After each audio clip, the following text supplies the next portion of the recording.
How's it going? Trent Freer here. Today I'll be doing a how-to and tip video, and my how-to and tip video for today is spooling up your reel to full capacity. For the intentions of this video, we are going to be using a braid at a 6 pound test, and it's going to go on after some backing, which is monofilament line. Now, whether you're using monofilament or braid, you need to fill the spool all the way up. You can't half fill it, because then the reel won't work at its best when you're casting lures. And this is what this video is all about. It's just to show you that when you spool up your reel, it doesn't matter if it's a spin reel or a bait cast reel, you need to fill them to their full capacity. So then when you're casting your lures, you're going to get maximum distance. So obviously you're going to need your reel. Like I said before, we've got some 6 pound test braided line, and it's just in a high vis colour. And also, since I'm using braid and it's a thin diameter braid, they never fill the spool up. So you need to put some backing on before you put them on, because even though this is a 300 meter reel filled up, when I put it on here, it's not going to fill my spool up completely because of how thin that diameter is. So we just bulk it up by putting a backing on first, which is just happened to be this 10 pound test monofilament line. So we'll put this on first, we'll bulk up the spool, and then we'll join the braid to our backing, and then that will fill up the spool the rest of the way. So when we're out fishing and we're using very light hard body lures, or we're using very small jig heads with small plastics, we're going to get maximum distance out of our casts. So whether you're down the coast chasing bream and flathead, or you're in the stream chasing trout, or you're in the dams using smaller lures for yellowbelly, this comes in handy. So a few things other than the line that we need is, a pair of cutters just to neaten up knots, and this little handy gizmo is a line spooler. I think they're about $15. This one just happened to be a Berkeley one. You attach the spool to your rod with this little gizmo, a little ingenious one. I mean, you can get other ones that are a bit fancier, but for $15 it's pretty easy, and you don't really do it a lot, so it suits my needs. And besides that, that's all we need to do. So the next thing we'll go on to, we'll just change the camera view so you can get nice and close and see how I tie the backing, which is the monofilament line, onto the spool. So righty-go, here we go. We've got our monofilament line as backing. This one is 10 pound test. You just sort of want to go similar to what you're using. Since 6 pound is so thin in diameter, you're going to have to use a fair bit of this, where if you're using a bigger diameter or bigger pound test braid, say like 20, 30, 40 or 50, you wouldn't need to use as much backing, as they will fill the spool a lot fuller because of the thickness of the braid, where this smaller stuff, it takes a lot more meterage of line onto the spool. So all we have to do now is go down through the first guide. I've got a 2-piece rod at the moment, so it makes it nice and easy. Even if you had a 1-piece rod, you could do the same thing. You just go down through the guide.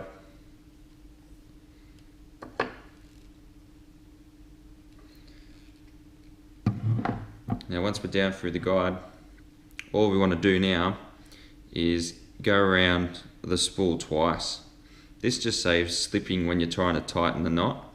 When you do just one single wrap and then tie your knot, when you're tightening or snugging the knot down to the spool, you'll notice it will slip around the spool and it will get harder to tighten it as you get closer to the spool. Where if you go twice around the spool, it just eliminates that, and it makes it a hell of a lot easier. go once,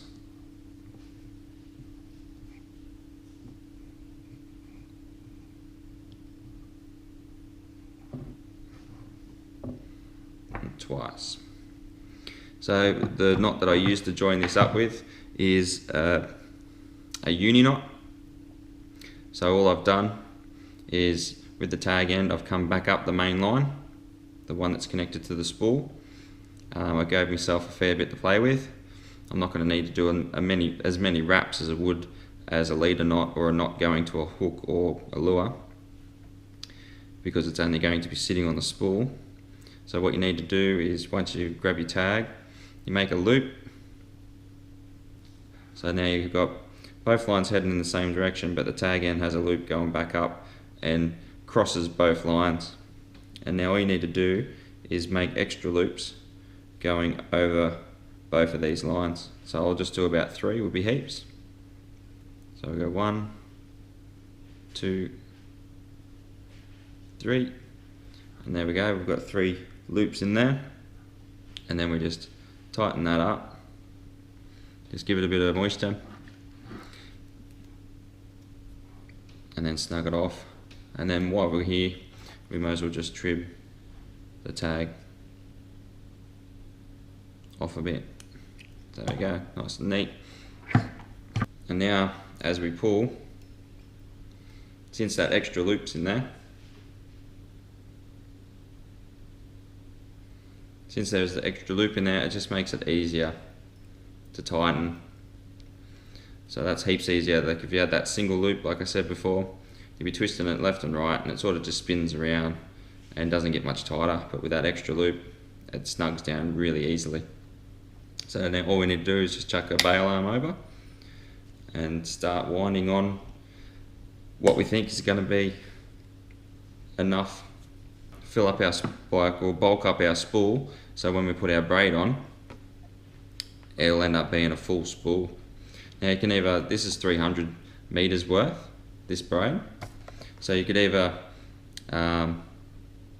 use half of it, so then you'd need to use more backing, or you can just use the whole hog, and then as later on you go through a little, like a few litres, and you start losing a bit of line, you could just reel it onto another reel and then put some more backing on it and then wind it back on, and then you'll have nice new line again. But each to their own, I suppose. For my purpose of this video, I'm just going to put the whole spool, or the whole spool of this, onto my reel. So rightio, now the fun part. We'll just start winding on our monofilament. Now with monofilament, I don't know if you've ever noticed, on these spools there's always a sticker on one side, on this side, and the other side is just plain with the design of the packaging basically. When you're putting monofilament line onto your reel, you want it to come off this spool anti-clockwise, because all monofilament lines have a memory, and if you were put it on clockwise, as it's casting outways, it will retract that memory and you'll get all issues like wind knots and a few birds' nests, and having it come off the spool anti-clockwise will eliminate that. So with our spool sticker up, we'll cut now. I'll fill up this spool and then we'll come back to where we join the braid to our monofilament, which we're using for our backing. So there we have it. We've finished putting our monofilament onto our reel, which is our backing, and now it's time to join the braid to the monofilament, so then we can fill the rest of our spool up.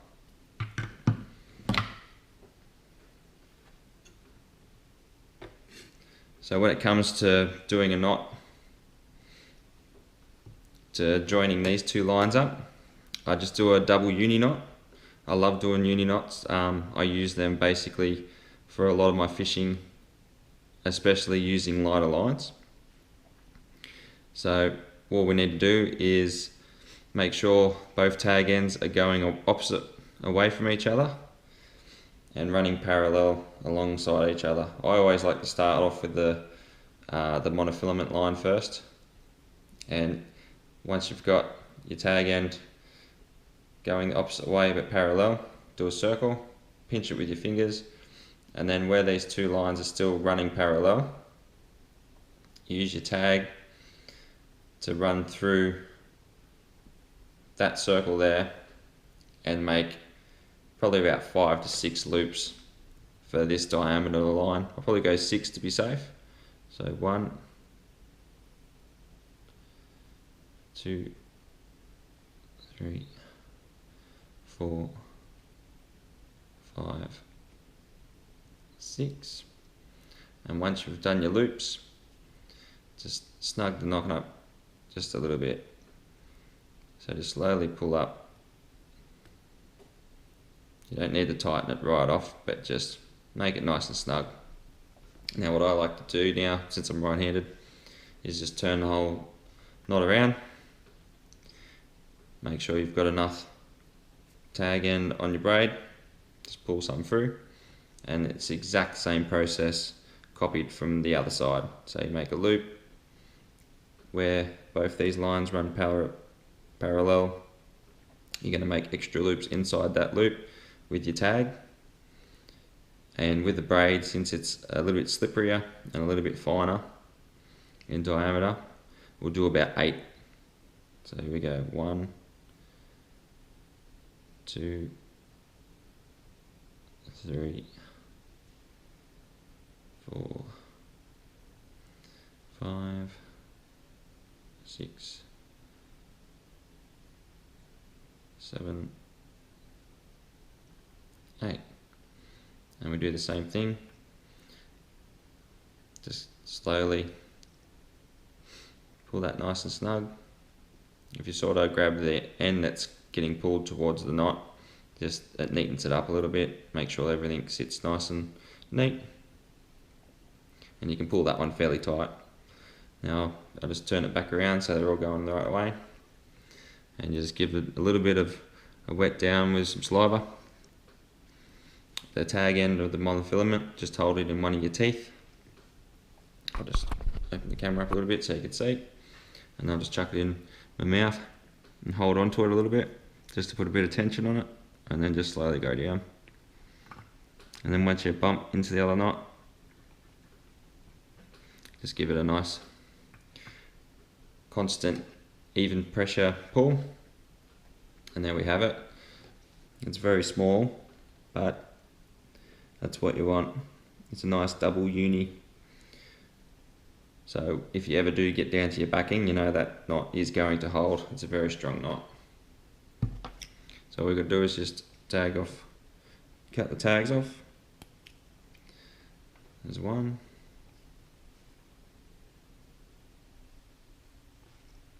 And with your braid, since it's nice and subtle, and it's got a lot of flex to it, you can leave a couple of mil.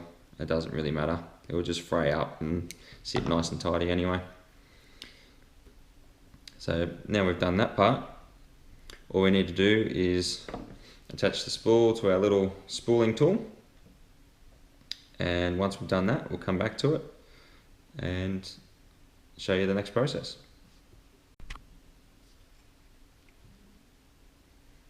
There we go, we're all set up. We've got the spooling tool attached to our rod. It's basically just a screw that goes up in the middle of it that will go through the middle of your line spool that you're putting on, and then as you screw it tightens up and then locks onto the blank of the rod, and then you just do it to a desired tightness. It will sort of loosen up every now and then, so you just give it a couple of turns to tighten it back up, and then all we do now is we start winding. Yeah, so with your braid, it's a little bit different to monofilament. You need a fair bit of tension on it. I'm not saying doing it super tight, but you just need a bit of tension. Where your monofilament, you can just run it through your fingers, because monofilament has that little bit of memory. So when you put that on the spool, it will sit nice. Obviously you still need a little bit of tension for the mono, but nowhere near the same as what you do when you're putting braid on. So the only thing left to do now is wind.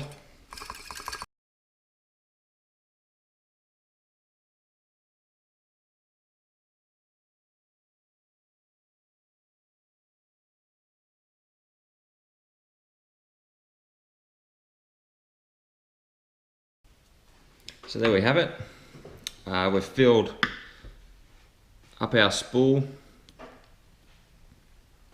nicely, so now when we're casting light lures, like I said before, we'll cast them with ease and we'll get maximum distance. Whereas this spool was a little bit less and it was sitting in underneath that lip, obviously there will be a little bit more resistance for when the line unwinds off and goes out through the guides, and you'll lose a lot of distance when you're casting them lighter lures. So that's what this little how-to tip was for today, was to make sure that you fill your spool to its full capacity. I mean, with braid you can fill it up a little bit more than monofilament. You don't want to overfill your spool with monofilament, because obviously with that memory it will shoot out and you'll get a big nasty bird's nest. But with your braid you can always just fill it up that little bit more. And now when I go fishing, I know that I can get out a little jig head with a little plastic, like a little 1/4 ounce jig head, or you know, a nice little hard body or a little vibe, something like that, and I'll be able to cast it as far as I can possibly cast it now that my reel is set up properly. Yeah, so there we go. That's setting up your spool properly. Just another one of my how-to tip videos, and I hope you enjoyed it. Till next time.